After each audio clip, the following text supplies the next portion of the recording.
les islamophobes, les ennemis de l'islam ne dorment pas. D'accord? Et ils font tout pour essayer justement de stopper l'intégration de la communauté musulmane dans le contexte européen. Hein, ils sont dans la théorie du choc des civilisations, ils sont dans la théorie de l'islam c'est une religion dominante, donc on va se faire dominer, ils vont nous imposer leur religion, dans les fantasmes. Hein, ils vivent encore au Moyen-Âge. Donc, ils essaient par tous les moyens. De quoi? De radicaliser la communauté musulmane avec cette pression psychologique qui est terrible. Hein. Vous n'avez pas remarqué? Avant, c'était tous les 6 mois, tous les ans, ils nous faisaient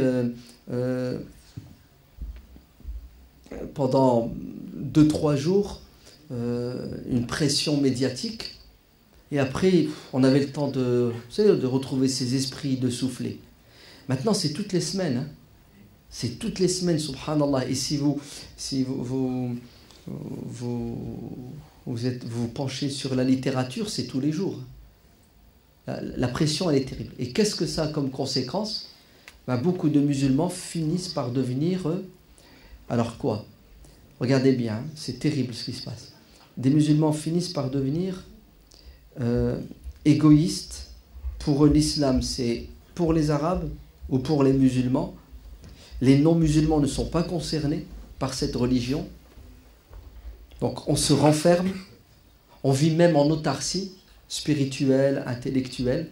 On ne vit pas avec les autres, on n'échange pas avec les autres. Deuxièmement, on devient même agressif à cause de ce matraquage médiatique. Et le musulman finit par dégager de la haine. Envers qui? Envers le non-musulman, parce qu'il croit que tous les non-musulmans le combattent, détestent l'islam. Ouais. On finit par devenir un peu parano. Ouais. Et d'ailleurs, ça se voit bien quand on parle, n'est-ce pas? Ils ne nous aiment pas, ils nous détestent. Regardez, eux, les Français, nous, les musulmans. Vous voyez comment on parle? Il y en a même, bon, tout simple, j'ai fait un sondage la semaine dernière avant de commencer une conférence. Je dis, vous allez me dire sincèrement, tout de suite, ne prenez pas le temps de réfléchir, je veux que ça soit spontané. Si vous mourrez demain, voudriez vous faire enterrer où? Écoutez bien, tous ceux qui étaient dans la salle m'ont tous dit à l'unanimité, sans aucune exception, « Oh non, moi je me fais enterrer au bled. » Oui. Après j'ai gratté, je les ai fait parler. Vous savez pourquoi ils ne veulent pas se faire enterrer en France? Parce qu'ils considèrent que la France n'est pas leur pays, et ils considèrent que le Français non musulman est leur ennemi de son vivant, et après sa mort. Il ne veut pas, au cimetière, avoir comme voisin, pendant 1000 ans, 5000 ans, un non-musulman au cimetière. Mais c'est une posture psychologique, à mon avis, qui est due en partie à une ignorance de la religion, mais surtout à la pression médiatique. Et c'est ce que veulent les ennemis de l'islam. Hein. Vous entendez? C'est ce qu'ils veulent. Hein. Ils veulent créer un fossé entre nous les musulmans et les non-musulmans. Comme ça, il n'y a pas de quoi? Il n'y a pas d'échange. Ouais, parce que quand il y a l'échange, qu'est-ce qu'il y a automatiquement? Des influences respectives. Hein, je me fais influencer, je m'intègre, mais l'autre aussi va se faire influencer, va s'intégrer. Donc ils ne veulent pas. Hein, ils veulent qu'il y ait toujours une atmosphère de guerre ou de la crispation pour que le musulman se ferme, hein, il se renferme.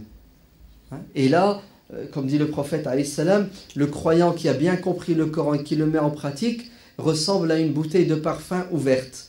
Hein, il dégage des bonnes odeurs. Puis le croyant qui n'a pas compris et qui est égoïste, c'est une bouteille de parfum fermée. Eux, ils ne veulent pas qu'on soit ouvert. Parce que si on est ouvert, on va dégager des bonnes odeurs. Donc, et qu'est-ce qu'ils utilisent? L'arme la plus efficace qui s'appelle la propagande, via les médias et en particulier le petit écran. Et cette propagande, elle est terrible. Le mal devient bien et le bien devient mal. Hein, regardez les attentats de Boston. Admettons qu'ils aient été faits par des musulmans. Pourquoi est-ce que devrions-nous payer la facture?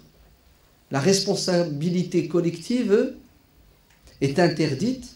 C'est une injustice, sauf pour les musulmans. Si un musulman qui fait une bêtise à l'autre bout de la planète, tous les musulmans, en vérité, même s'il n'y a pas d'attentat, ils vont créer des attentats. Ils vont les fabriquer, comme ils ont fait le 11 septembre. Hein. Pourquoi? Parce que l'objectif, ce n'est pas l'attentat lui-même, c'est ce qui vient après, c'est-à-dire la guerre médiatique, qui a pour objectif de quoi? De créer un gouffre entre les musulmans et les non-musulmans. Comment répondre? Comment répondre? On a des musulmans qui sont fêlés du cerveau, mon frère. Il ne faut pas le nier. On n'a pas que des saints dans notre communauté. On a des musulmans qui ont mal compris l'islam. Nous avons des khawarij du 21e siècle. On en a. Qui sont prêts non pas uniquement à prendre les armes contre leurs propres frères musulmans, mais aussi contre des non-musulmans. Ça existe. Donc nous devons quoi? Nous devons laver notre linge sale en famille. Wallah, il y a des discours qui sont tenus par des pseudo-imams dans des mosquées qui font flipper. Heureusement qu'il n'y a pas des journalistes dans toutes les mosquées. C'est la vérité. Il y a des gens, entre guillemets, qui sont lettrés, qui tiennent des discours qui me font peur à moi, musulman. Alors qu'est-ce que tu penses d'un non-musulman? Ouais. Et généralement, ce sont des malades. Ouais. Ils ont un passé psychologique. C'est même de la psychiatrie pour certains. Hein. Ah oui, oui, oui, il faut pas... L'habit ne fait pas l'imam. Hein. Attention. Hein. Il y a des malades. Hein. Ensuite, donc on lave notre linge sale en famille, c'est ça. 2, on se forme pour pouvoir justement répondre. Et on crée nos médias. On a fait nos mosquées, on est en train de faire nos écoles, nos instituts. Peut-être que la 3e étape, ça sera quoi? Ça sera nos chaînes de télévision. Oui. Et ça va venir. Hein. Il y a 3 semaines, là au Bourget, j'ai rencontré un frère qui est sur un projet d'une radio nationale. Hein, il m'a envoyé son projet et il travaille dessus pour que nous ayons une radio. À l'instar de Beurre FM, Radio Orient. Mais là, ça sera la voix de l'islam, par exemple. Et demain, nous aurons, Inch'Allah, une chaîne de télévision comme Al Jazeera ou Iqra. Ben déjà, Iqra, ils ont commencé à... C'est ça? À faire quelques heures en français. Voilà, Iqra en français. Ça va s'améliorer. Hein. D'ailleurs, s'il y a parmi vous des gens qui ne savent pas quoi faire de leur... Il y a beaucoup de lycéens, ils ne savent pas quoi faire après le bac. Donc si vous en croisez, dites-leur de faire des études de journalisme ou les beaux-arts pour devenir des artistes. Nous avons besoin de tout cela.